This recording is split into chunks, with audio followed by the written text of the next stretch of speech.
Terima kasih pemirsa, Anda masih bersama kami di Sindo Malam. Komika Panji Pragiwaksono jalani ritual masaring yang jadi penutup rangkaian sidang adat Toraja yang dijatuhkan kepadanya. Panji mengikuti ritual penyembelihan 1 babi dan 5 ekor ayam sebagai simbol pembersihan atas kesalahannya.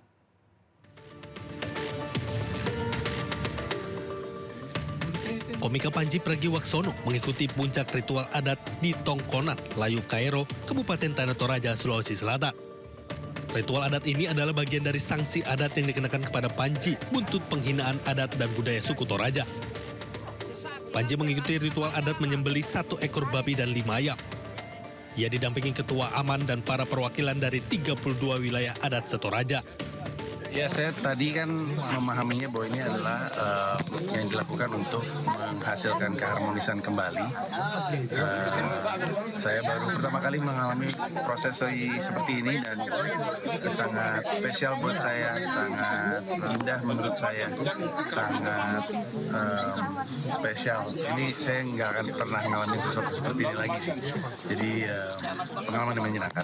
Intinya bahwa pelaksanaan acara ini adalah untuk memulihkan terganggunya harmoni kehidupan selama ini, sehingga semua aspek kehidupan, baik itu manusia dengan manusia, manusia dengan alam, manusia dengan Tuhan, kembali menjadi harmoni. Sanksi yang dijatuhkan kepada Panji ini merupakan buntut materi stand-up komedinya terkait ritual Rambo Solo yang dianggap melukai masyarakat Toraja. Dari Tanah Toraja, Sulawesi Selatan, Cufri Tonapa, Ainus melaporkan. Pra-peradilan penetapan status tersangka juga diajukan mantan Menteri Agama Yakut Kholil Kumas dalam kasus korupsi kuota haji. Terkait hal ini, KPK menegaskan penetapan tersangka Yakut sesuai ketentuan hukum yang berlaku.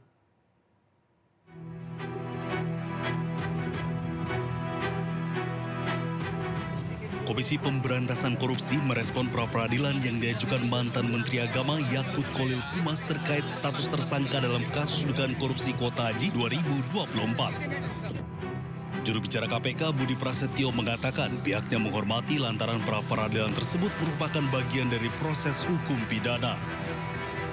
Namun demikian Budi tegaskan penetapan tersangka Yakut sesuai dengan ketentuan hukum acara yang berlaku. Pada prinsipnya pengajuan pra-peradilan merupakan hak setiap warga negara yang dijamin oleh undang-undang dan KPK memandang itu sebagai bagian dari proses uji dalam sebuah sistem peradilan pidana. Namun demikian KPK tegaskan bahwa seluruh tindakan penyelidikan, penyidikan hingga penetapan seseorang sebagai tersangka dalam sebuah rangkaian proses penanganan perkara, semuanya telah dilakukan sesuai dengan ketentuan hukum acara yang berlaku. Sebelumnya, ex-Menteri Agama Yakut Kholil Kumas mengajukan pra-peradilan ke Pengadilan Negeri Jakarta Selatan pada 10 Februari 2026. Sidang perdana dijadwalkan Selasa, 24 Februari 2026 di ruang sidang 02 pada pukul 10 waktu Indonesia Barat. Kejaksaan Agung merespon tim kuasa hukum ex-Mendikbudristek Nadiem Makarim terkait klaim adanya pendampingan yang sudah dilakukan oleh Kejagung sebelum proyek Chromebook dilakukan. Kejagung menyebut dalam pendampingan tersebut pihaknya telah peringatkan Nadiem untuk lakukan kajian ulang karena perencanaan proyek yang dinilai tidak sempurna. Pihak Kejagung membenarkan adanya pendampingan saat perencanaan proyek laptop Chromebook yang dilakukan oleh Jaksa Agung Muda Tata Usaha Negara atau Jamdatun pada 17 Juni 2022 silam. Kejagung menyebut dalam kajian yang dilakukan, tim Jaksa Pengacara Negara atau JPN menyimpulkan bahwa perencanaan proyek pengadaan Chromebook kurang sempurna dan menyarankan pihak Kemendikbudristek untuk melakukan kajian ulang dengan membandingkan sistem operasi selain jenis Chrome. Selain itu, Kejagung juga menyebut ada keterlibatan ex-staf khusus Nadiem yang mengarahkan pembelian laptop Chrome. Kajian tidak memuat alasan dan urgensi yang jelas terpilihnya Chrome sebagai sistem operasi yang digunakan dalam pengadaan tersebut. Bahkan JPN menyarankan agar dalam kajian dilakukan komparasi keunggulan dengan sistem yang lainnya, baik itu OS Linux, Macintosh, Windows, Chrome, dan supaya mendapatkan kajian yang objektif. Sudah menyarankan. Terus ada berdasarkan keterangan dari tim kajian, ada arahan. Ini hasil temuan DPR. Khusus dari staf khusus menteri. Memang sejak awal sudah diketemukan ada staf khusus menteri secara inline yang mengarahkan ke pemakaian Chrome. Roy Suryo CS menggandeng 3 tokoh sebagai ahli untuk memberikan keterangan pada penyidik atas kasus ijazah Joko Widodo. Mereka memberikan keterangan yang bisa meringankan Roy Suryo CS atas kasus fitnah ijazah Jokowi.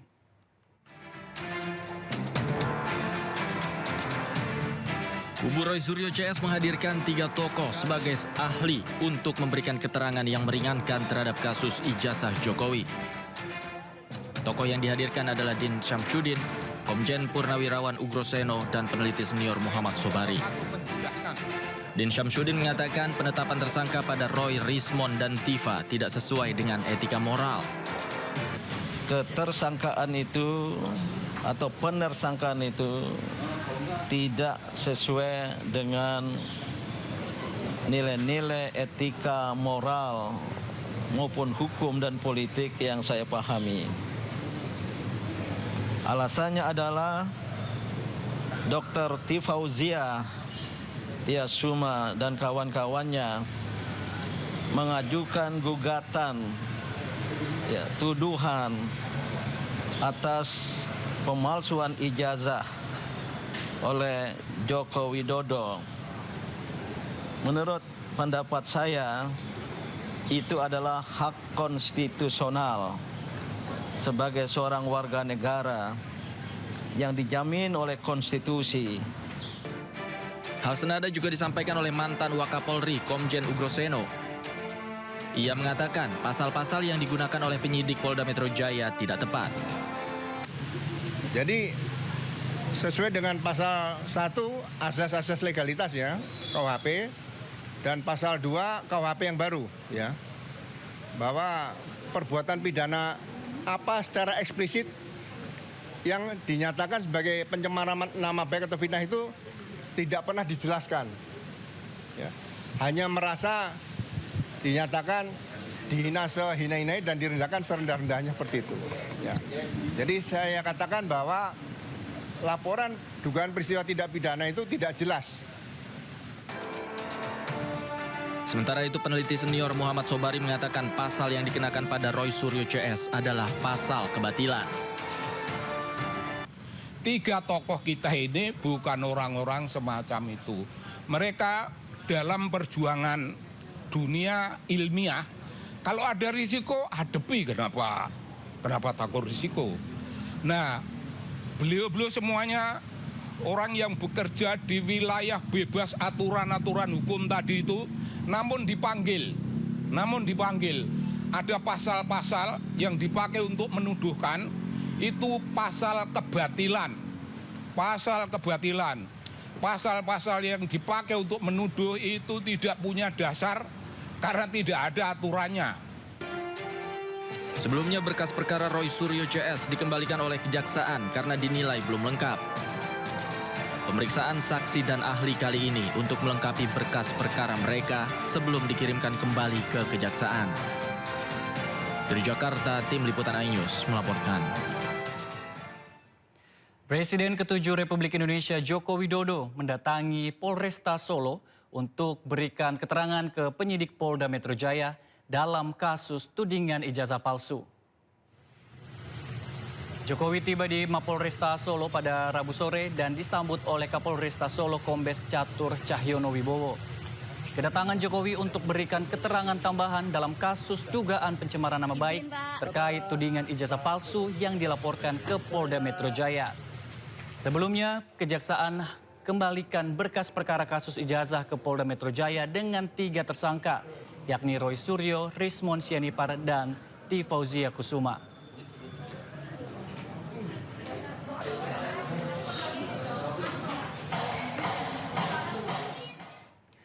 Puluhan pelajar di Kabupaten Aceh Singkil dilarikan ke rumah sakit diduga mengalami sakit perut pasca menyantap makan bergizi gratis. Bupati Aceh Singkil menyambangi puluhan pasien itu dan berjanji akan mendapat perawatan maksimal.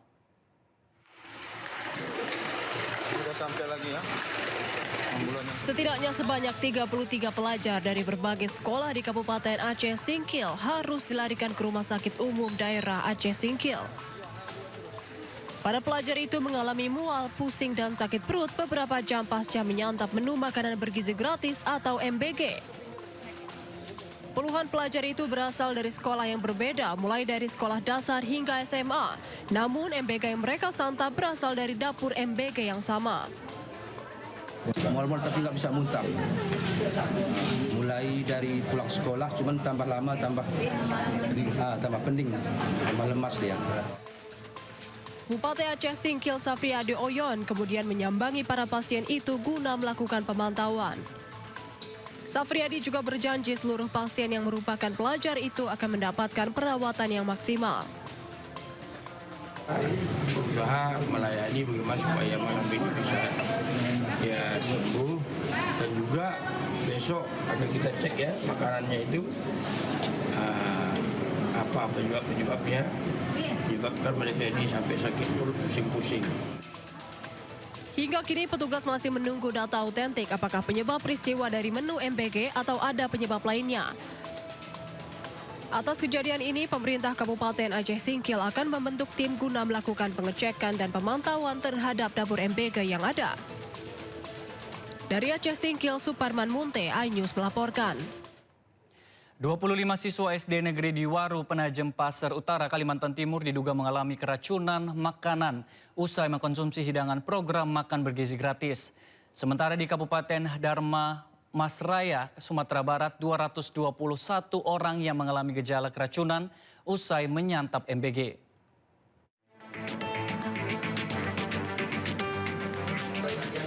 ...25 siswa SD Negeri 008 Waru, Penajam Pasir Utara, Kalimantan Timur dilarikan ke rumah sakit usai mengonsumsi hidangan program makan bergizi gratis. Rata-rata korban mengalami gejala sakit perut, muntah, hingga sesak nafas. Peristiwa terjadi sekitar pukul 10 waktu Indonesia Tengah saat jam istirahat sekolah. Berdasarkan hasil penelusuran sementara, terdapat dugaan penyimpangan prosedur dalam penyediaan menu hari itu oleh Satuan Pelayanan Pemenuhan Gizi. Pihak SPPG mengakui sebagian menu MBG yang disajikan tidak dimasak sendiri, melainkan dibeli dari pihak ketiga. Ternyata dia membeli ya seperti puding diambil dari luar, ya. Nah, ternyata setelah dikonsumsi anak-anak itu keracunan mereka. Sementara di Kabupaten Dharmasraya, Sumatera Barat, 221 orang juga mengalami gejala keracunan usai menyantap MBG. Seluruh korban telah dilarikan ke berbagai fasilitas kesehatan, mulai dari puskesmas hingga RSUD Sungai Rumbai. 46 korban menjalani perawatan inap, sementara 175 lainnya diperbolehkan rawat jalan. Para korban terdiri dari pelajar, ibu hamil, lansia, hingga balita. Dan berdasarkan hasil investigasi kami, pemerintah kabupaten, memang ada SOP yang disalahi oleh dapur tersebut yang berada di Sungai Rumbai tersebut. Nah, salah satu kesalahannya itu adalah membeli makanan basah dari luar, sebenarnya itu tidak diperbolehkan di dalam Juknis BGN. Kemudian juga makanan itu tidak langsung disimpan di suhu chiller. Buntut dari kasus ini, pemerintah daerah menghentikan operasional dan menutup tempat pengolahan SPPG sampai batas waktu yang belum ditentukan.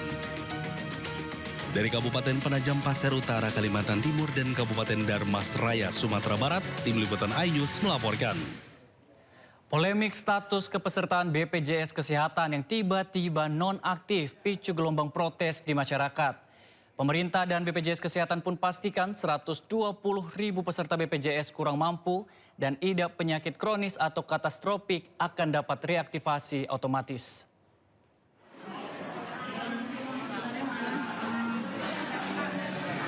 Pemerintah memastikan 120.000 peserta BPJS PBI atau BPJS bagi warga kurang mampu yang mengidap penyakit katastropik akan mendapatkan reaktivasi secara otomatis. Mereka tidak perlu melakukan pengurusan administrasi yang rumit. Menteri Kesehatan Budi Gunadi Sadikin menyebut akan ada masa transisi selama 3 bulan. Setelah itu, kepesertaan BPJS PBI akan direview ulang. Hari ini kita sudah mengeluarkan surat ke seluruh rumah sakit bahwa untuk layanan-layanan katastrofis yang BPJS keluarkan 120.000 bagi peserta PBI yang kemudian pindah keluar dari PBI itu harus dilayani. Jadi kita keluarkan suratnya hari ini. Sekarang saya pribadi sudah minta Pak Sekjennya saya juga sekarang sedang meeting agar Kemensos kalau bisa mengeluarkan juga. Dan anggota Komisi 9 DPR RI. Menkes juga mengungkapkan total tunggakan iuran peserta BPJS Kesehatan mencapai 26,47 triliun. Tunggakan terbanyak dari kategori PBI atau BPJS bagi warga kurang mampu. Namun dari sisi nominal tunggakan paling besar justru dari BPJS Mandiri atau PBPU atau pekerja bukan penerima upah, yakni sebesar 22,2 triliun rupiah. Apalagi sudah menghadirkan pihak Yang menunggak paling banyak kan di kategori PBI, 16,9 juta. Itu dari sisi jumlah orang. Tapi dari sisi jumlah rupiah, ternyata yang besar yang PBPU Mandiri sebesar 22,2 triliun. Jadi kalau yang sering melihat angka itu bisa melihat pasti yang nggak bayar itu banyak yang kelas-kelasnya tinggi, ya, yang kelas-kelasnya. Katakanlah tadi sudah meninggal dan lain sebagainya. Begitu. Sementara Direktur BPJS Ali Gufron penghapusan piutang hanya berlaku 1 kali. Hal ini untuk mencegah ketergantungan dan tetap menjaga kedisiplinan peserta. Sekarang sudah 283. Jumlah totalnya itu sekitar 14 triliun gitu. 14 triliun atau 14 triliun 125.680. Jadi ini yang menunggak. Nah itu nanti dibagi 2 sebetulnya itu. 1 penghapusan sekali tentunya atau penghapusannya itu sekali. Nah yaitu PBPU beralih yang menjadi PBIJK itu. Dia dulu mandiri, ya. Lalu nggak mampu terus masuk. Seperti yang Kemensos itu masuk ke sini, nah itu PBIJK akhirnya itu kita hapus kalau dia menunggak iuran. PBPU beralih menjadi PBU Pamda, lalu PBPU nonaktif ya kelas 3 karena dia memang nggak mampu. Nah bila kemudian hari menunggak lagi, maka tunggakannya ini harus dibayar untuk aktif kembali. Sementara bagi masyarakat kurang mampu, setelah tunggakan iuran dihapuskan, mereka akan diarahkan masuk ke dalam skema bantuan iuran. Tim Liputan iNews melaporkan. Halo pemirsa, kita berjumpa di segmen Sindo News 5, ruang bincang yang bukan sekedar menyampaikan berita, tapi juga mengajak kita semua berpikir lebih dalam tentang apa yang sedang terjadi di negeri ini. Saya David Silahoy.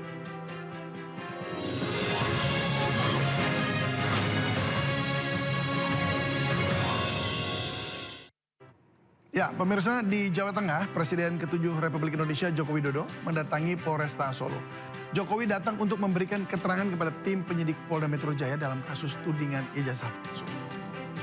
Jokowi tiba di Mapolresta Solo pada Rabu sekitar pukul 15:55 waktu Indonesia Barat dan disambut oleh Kapolresta Solo, Kombes Catur Cahyono Wibowo. Kedatangan Jokowi ke Polresta Kota Solo ini disebut-sebut untuk memberikan keterangan tambahan dalam kasus dugaan pencemaran nama baik terkait tudingan ijazah palsu yang dilaporkan ke Polda Metro Jaya. Sebelumnya Kejaksaan kembalikan berkas perkara kasus ijazah ke Polda Metro Jaya dengan 3 tersangka. 3 tersangka tersebut yakni Roy Suryo, Rismon Sianipar, dan Tifauzia Kusuma.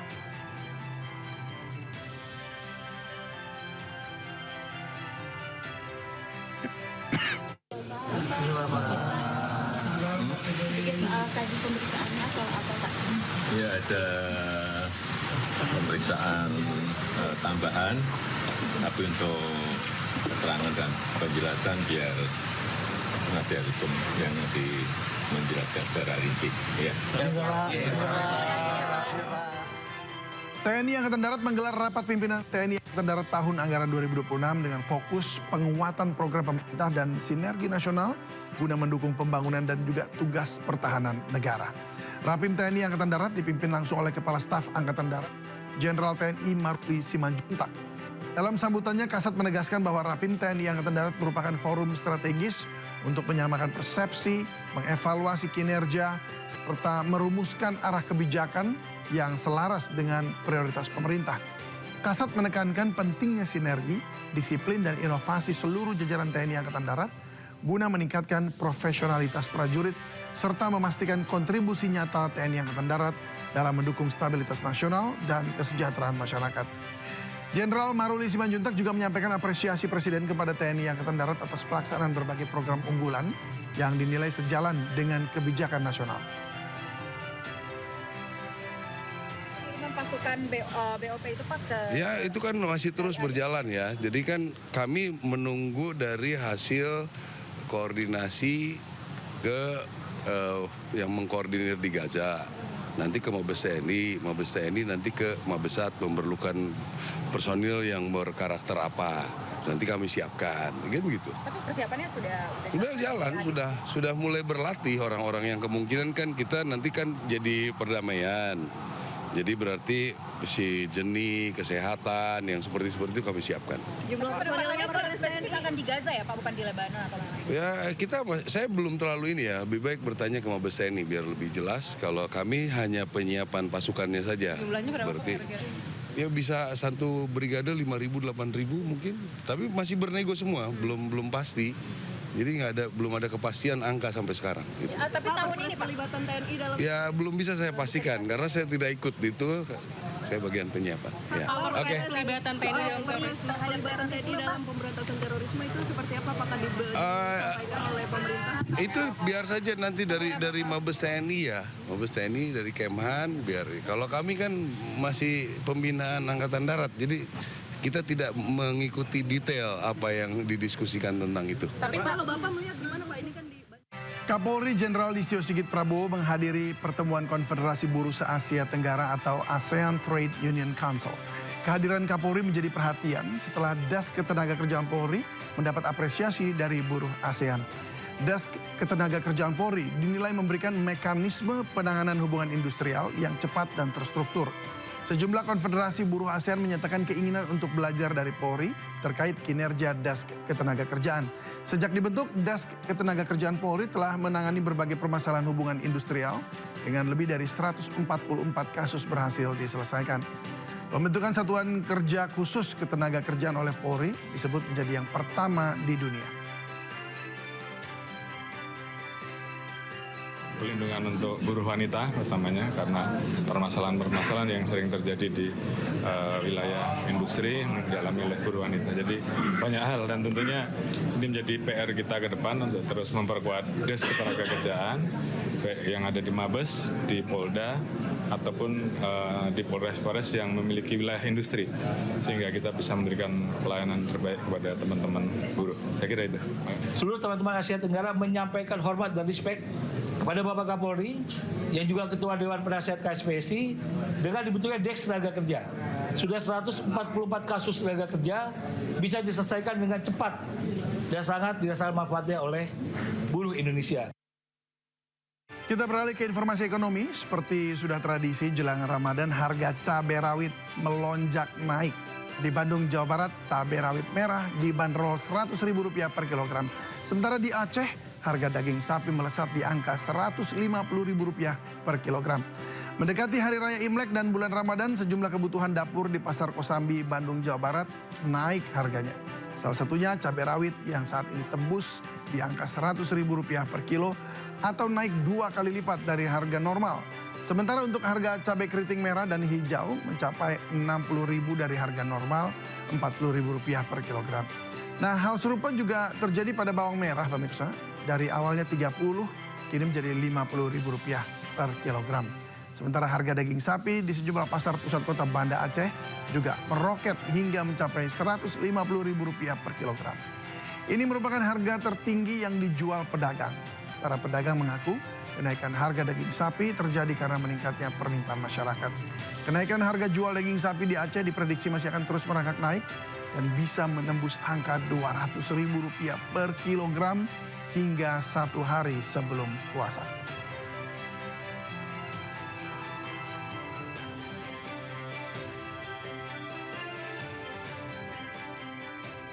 Dari kasus korupsi, mantan Menteri Agama Yakut Khalil Qomas ajukan pra-peradilan terkait status tersangka dirinya di kasus korupsi kuota haji. Terkait hal tersebut, KPK menegaskan penetapan tersangka Yakut sesuai ketentuan hukum yang berlaku. Komisi Pemberantasan Korupsi merespon pra-peradilan yang diajukan mantan Menteri Agama Yakut Khalil Qomas terkait status tersangka dalam kasus dugaan korupsi kuota haji 2024. Juru bicara KPK Budi Prasetyo mengatakan pihaknya menghormati karena pra-peradilan merupakan bagian dari proses hukum pidana. Namun demikian Budi menegaskan penetapan tersangka Yakut sesuai dengan ketentuan hukum acara yang berlaku. Sebelumnya ex-Menteri Agama Yakut Khalil Qomas mengajukan pra-peradilan ke Pengadilan Negeri Jakarta Selatan pada tanggal 10 Februari 2026 kemarin. Dan sidang perdana dijadwalkan Selasa 24 Februari 2026 di ruang sidang 02 pada pukul 10 pagi waktu Indonesia Barat.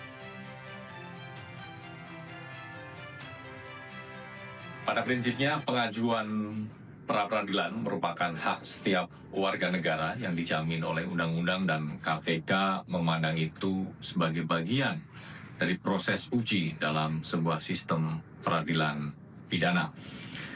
Namun demikian, KPK tegaskan bahwa seluruh tindakan penyelidikan, penyidikan hingga penetapan seseorang sebagai tersangka dalam sebuah rangkaian proses penanganan perkara, semuanya telah dilakukan sesuai dengan ketentuan hukum acara yang berlaku.